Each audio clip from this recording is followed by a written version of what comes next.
Good morning friends. तो friends, अब हम लोग revaluation of assets and liabilities concept पढ़ेंगे।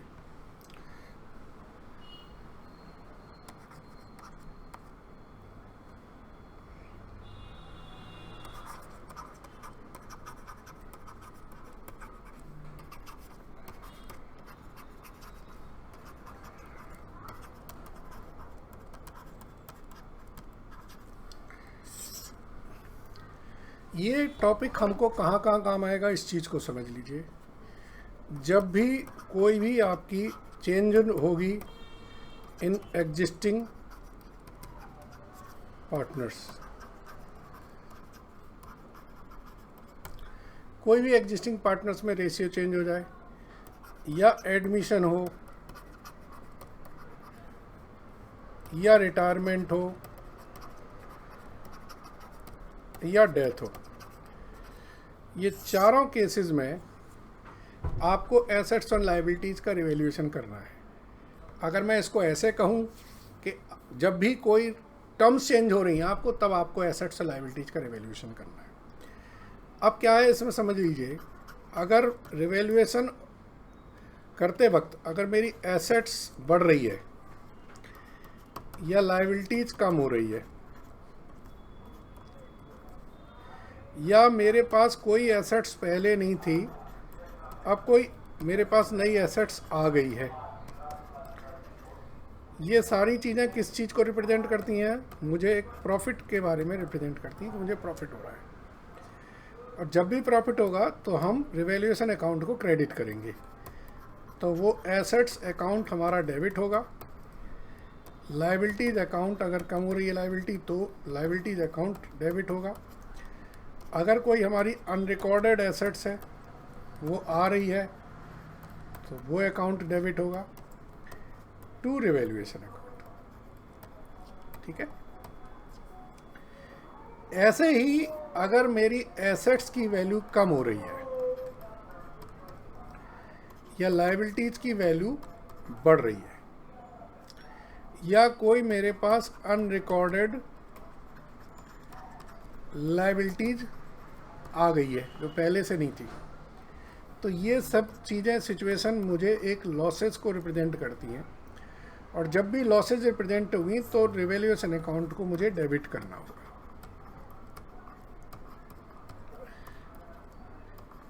ठीक है।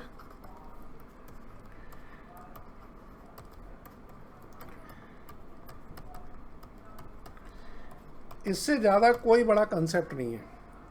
रिवैल्यूएशन अकाउंट क्रेडिट कब होगा? जब आपका प्रॉफिट होगा। रिवैल्यूएशन अकाउंट डेबिट कब होगा? जब आपका लॉस होगा। नेट बैलेंस ऑफ रिवैल्यूएशन ये आपका ट्रांसफ़र कर देंगे ओल्ड पार्टनर को इन ओल्ड रेशियो। ठीक है, ट्रांसफ़र कर देंगे। ये एक तरह से नेट प्रॉफिट और लॉस दिखाता है, रिप्रेजेंट करता है।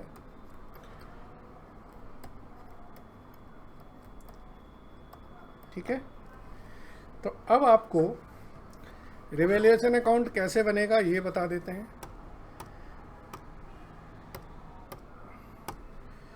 एक जैसा नॉर्मल अकाउंट होता है वैसे ही बनता है।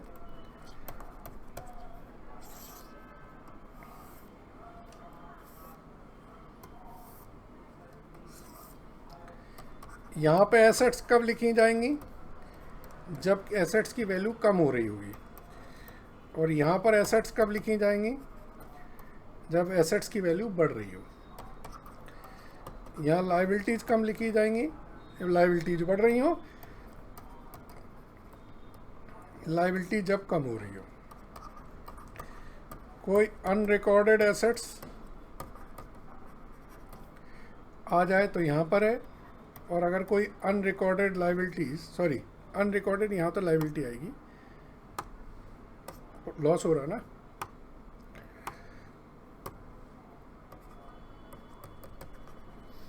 और अनरिकॉर्डेड अगर एसेट्स कोई आ रही है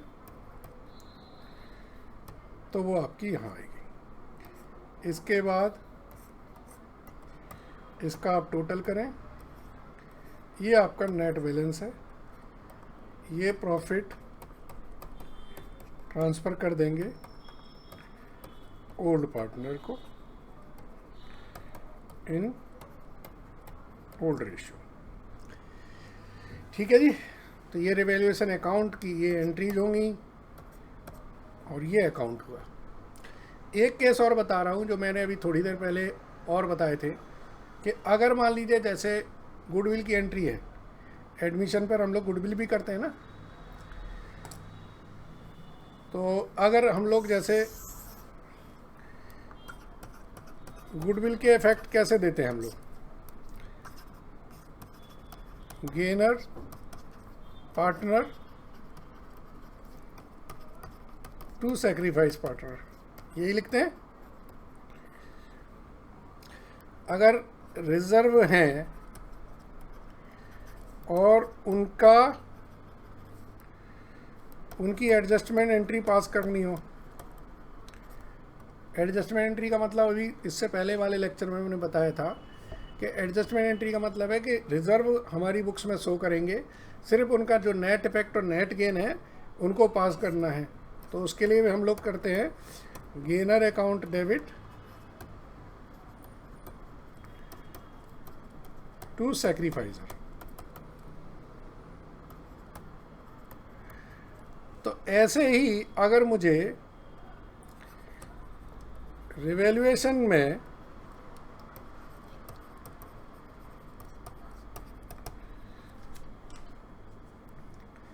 सिर्फ ओनली नेट इफेक्ट की एंट्री पास करनी हो,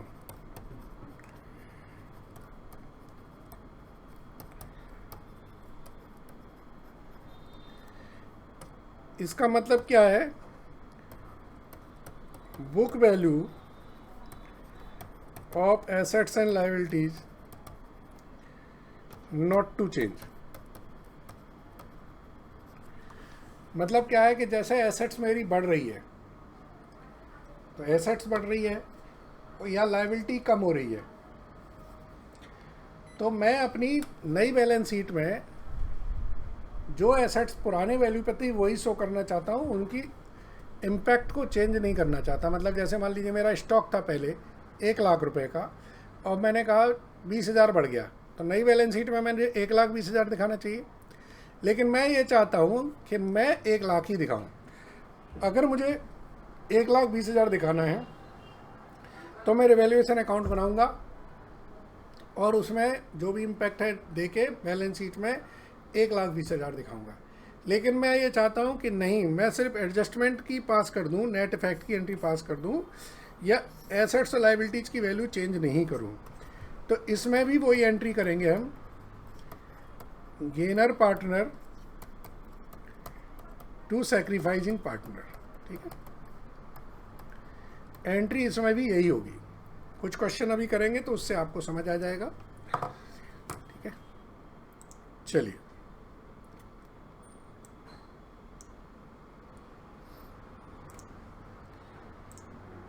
ये क्वेश्चन पढ़ते हैं जरा।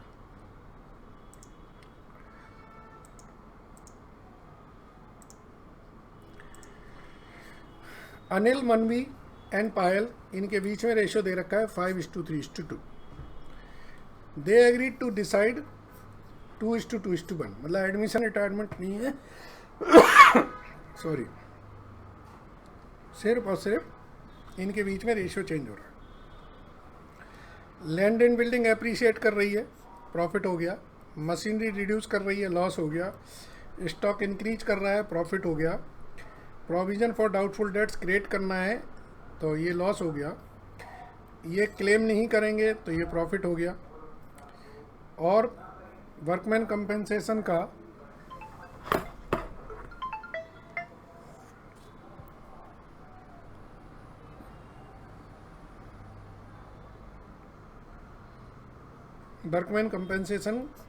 एक नया आ गया तो वो लॉस हो गया। An expenses was paid by the firm, ठीक है, ये खर्चा हुआ है तो एक तरह से ये लॉस हो गया। एक तो हमें जनरल एंट्री पास करनी है और रिवैल्यूएशन अकाउंट बनाना है। तो चलिए जनरल एंट्रीज हम यहाँ पास कर देते हैं।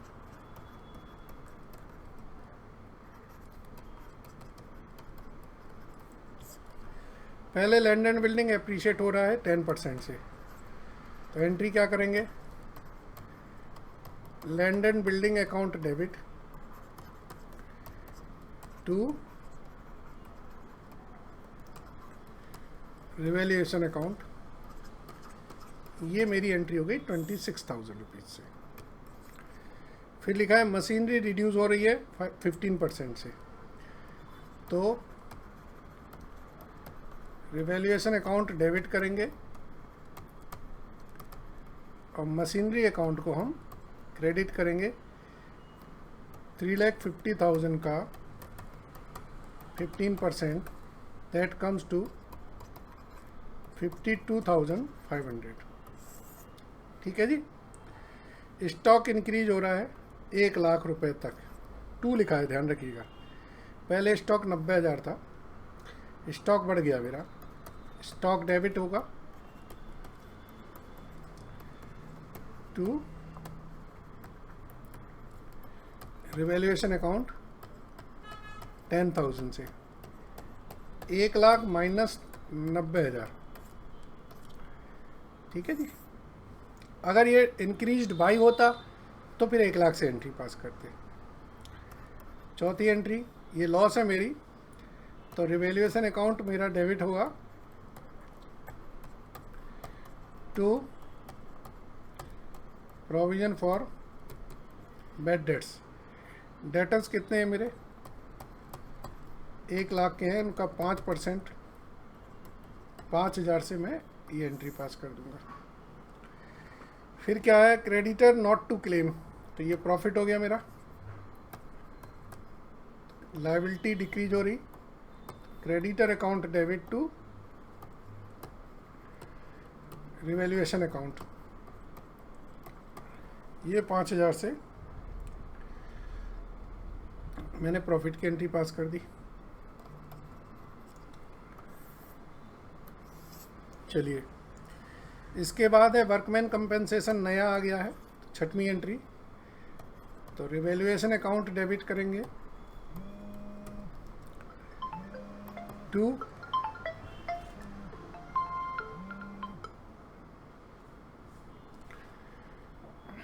वर्कमैन कंपेंसेशन,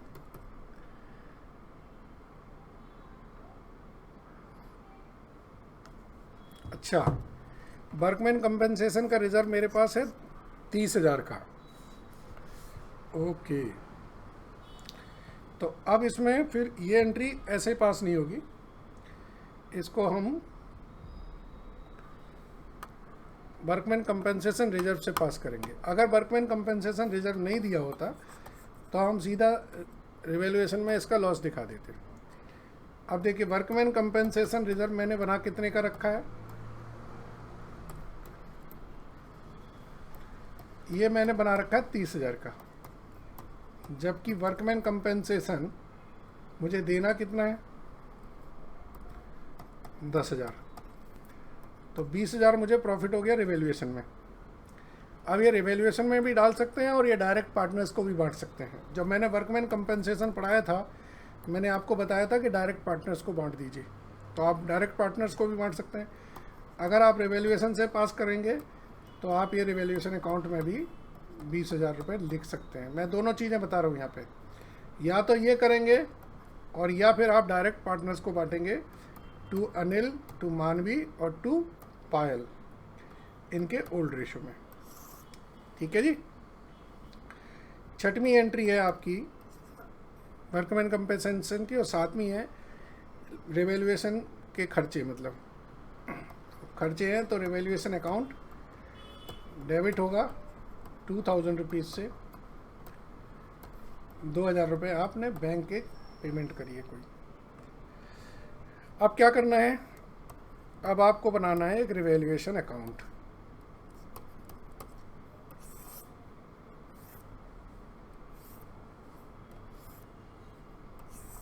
ठीक है, आपकी लैंड एंड बिल्डिंग इंक्रीज हुई है, आपकी मशीनरी डिक्रीज हुई है, स्टॉक इंक्रीज हुआ है। Provision for bad dates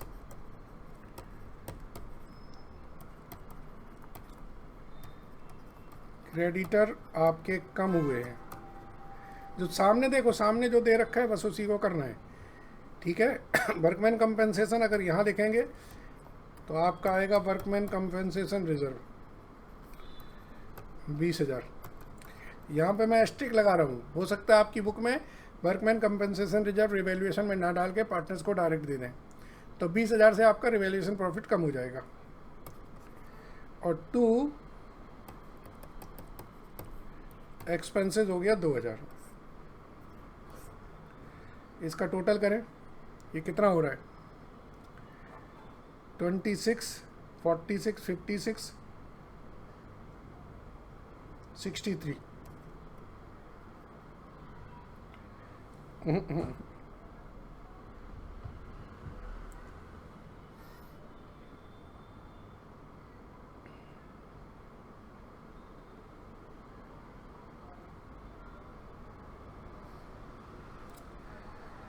$56, 61,000, 61,000, 1,500। तो ये हमारा अनिल, मानवी और पायल, ये पार्टनर्स को बढ़ जाएगा। इनके पुराना रेशो क्या था? 5:3:2। तो 5:3:2 में 750, 450, 300। तो ये एंट्री एक और होगी आपकी 8वीं एंट्री,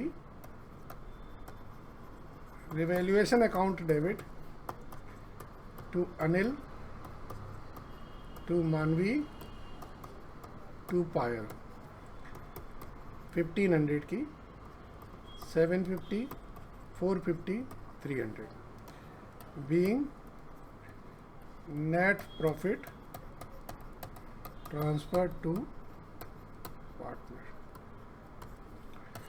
ठीक है, समझ आ गया आपको? चलिए और देख लेते हैं रिवैल्यूएशन के कुछ 1-2 क्वेश्चन और।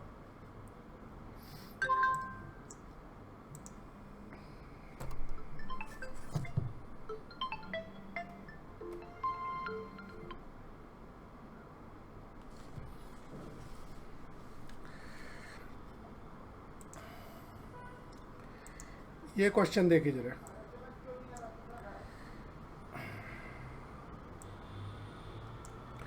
राधिका, वानी एंड चित्रा आर पार्टनर हैं। इनके बीच में रेशियो दे रखा है 2:3:1। नया रेशियो हो गया 3:2:1। बैलेंस शीट में 24,000 आपका प्रॉफिट और लॉस में था, 1,44,000 जन रिजर्व में था। गुडविल की वैल्यू 1,80,000 है। लैंड, इसकी बुक वैल्यू आपकी 3 लाख है, will be valued at 4,80,000। Pass necessary general entries for the above changes. देखिए कितना सिंपल सा क्वेश्चन है, कोई ज़्यादा बड़ा हैवी क्वेश्चन नहीं है, ज़्यादा बड़ी सिर्फ कंसेप्ट है। राधिका, वानी और चित्रा, इनके बीच में जो रेशियो दे रखा है वो दे रखा है 2:3:1। ये ओल्ड है और नया रेशियो है 3:2:1। इसका मतलब है पहले तो आप ये निकालें कि किसका सेक्रीफाइस हो रहा है और किसको गेन हो रहा है। जैसे हम पहले राधिका की बात करें तो राधिका को पहले था 2/6, अब हो गया 3/6। तो ये 1/6 का इनको क्या हो रहा है? गेन हो रहा है। वानी, इनका था पहले 3/6, अब हो गया 2/6। इसका इनको 1/6 का इनको क्या हो रहा है? सेक्रीफाइस हो रहा है। और चित्रा, ये पहले भी 1/6 थे, अभी भी 1/6 हैं, तो ना इनको सेक्रीफाइस हो रहा है ना गेन हो रहा है। ठीक है, चलो अब सबसे पहले हम ये देखें, प्रॉफिट एंड लॉस का डेबिट बैलेंस है, तो ये पार्टनर्स को ट्रांसफ़र कर देंगे। Radhika account debit, Vani account debit, Chitra account debit to profit and loss account. ये 24,000 रुपये जो डेबिट था इनके ओल्ड रेशो में बढ़ जाएगा। ओल्ड रेशो था 2:3:1, इसका मतलब है, ठीक है जी। फिर दे रखा है जन रिजर्व, तो जन रिजर्व की एंट्री ट्रांसफ़र कर दें।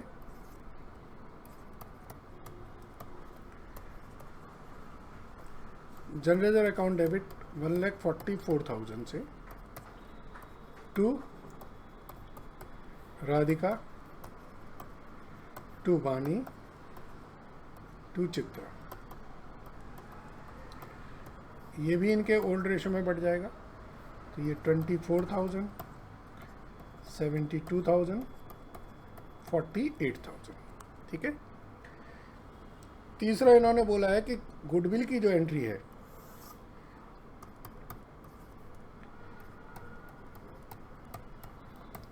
गुडविल की एंट्री हमें पता है कि नेट इफेक्ट की पास करेंगे। तो गेनर कौन है? गेनर है हमारा राधिका, और सैक्रिफाइजर कौन है? बानी। तो 1,80,000 जो गुडविल है उसकी हम नेट इफेक्ट की एंट्री पास कर देंगे, दैट विल बी 30,000, ठीक है। चलिए, ये 3 एंट्री तो क्लियर हो गई। अब चौथा है आपका लैंड एंड बिल्डिंग। देखो, लैंड एंड बिल्डिंग पहले थी 3 लाख की, अब हो गई 480 की। इसका मतलब है लैंड एंड बिल्डिंग बढ़ गया। तो land and building account debit to revaluation account, how much? 1,80,000। और फिर ये जो रिवैल्यूएशन का प्रॉफिट है ये ट्रांसफ़र कर दोगे राधिका, बानी, चित्रा में, इनके ओल्ड रेशो में। ओल्ड रेशो का मतलब है 2:3:1, तो 60,000, 90,000, 30,000, ठीक है। तो अब देख लीजिए आप, पहले हमने गेनर सैक्रिफाइजर निकाला, प्रॉफिट एंड लॉस का लॉस था वो बांट दिया, जनरल थे वो बांट दिए, प्रॉफिट रिवैल्यूएशन पे हुआ उसकी एंट्री पास कर दी, रिवैल्यूएशन का प्रॉफिट की एंट्री पास कर दी, और गुडविल के जो नेट इफेक्ट था उसकी भी गेनर टू सैक्रिफाइजर से एंट्री पास कर दी, ठीक है। चलिए, तो समझ आया होगा आपको। अब केस 2 है जो मैंने बताया था कि अगर मुझे बैलेंस शीट में रिवैल्यूएशन का इम्पैक्ट नहीं देना है, ठीक है, उस तरीके के क्वेश्चंस होंगे। चलिए,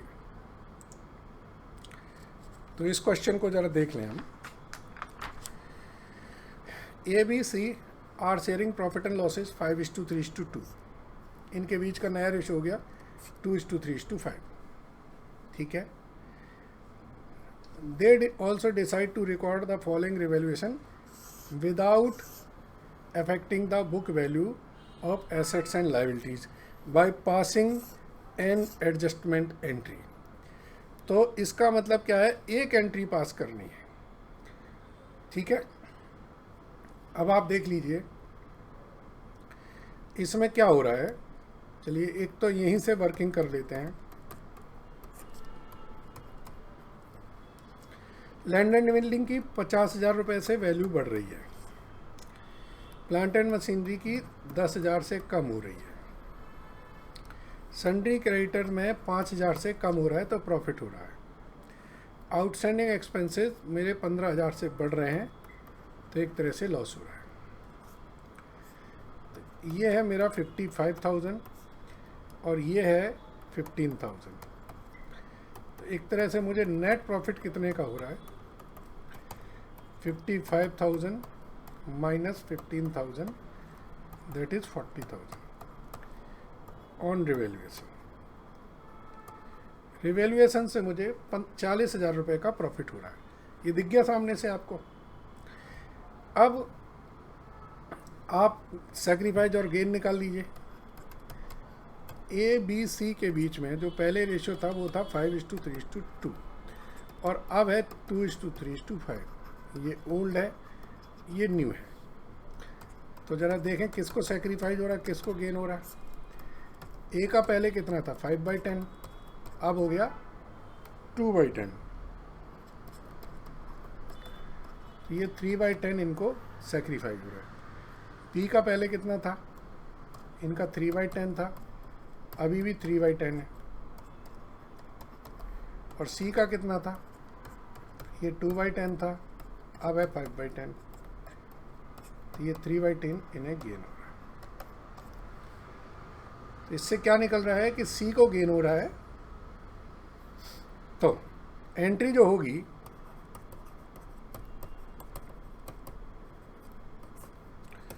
मैंने आपको बताया, gainer capital account debit to sacrifice capital account.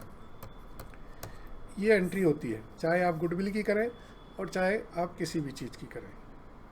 इसमें क्या होगा, C's capital account debit to A's capital account. और कितना होगा, 40,000 का ओवरऑल इम्पैक्ट है, इसमें 3/10, इसका मतलब 12,000 रुपये से आप ये एंट्री पास करेंगे। ठीक है फ्रेंड्स,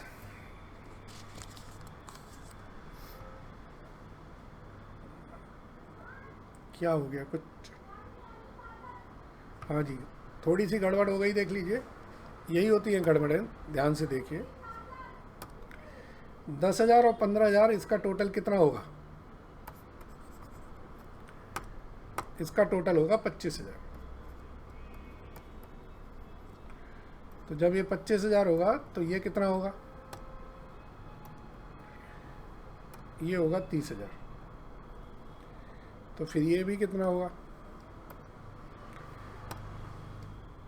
ये 30,000 होगा। तो ये हमारा 12,000 ना होके ये वैल्यू होगी 9,000। एक कैलकुलेशन मिस्टेक और गलती हो जाती है। चलिए, समझ आ गया होगा आपको। Thank you very much. ये कॉन्सेप्ट थे, अब इसके क्वेश्चंस भी करेंगे हम।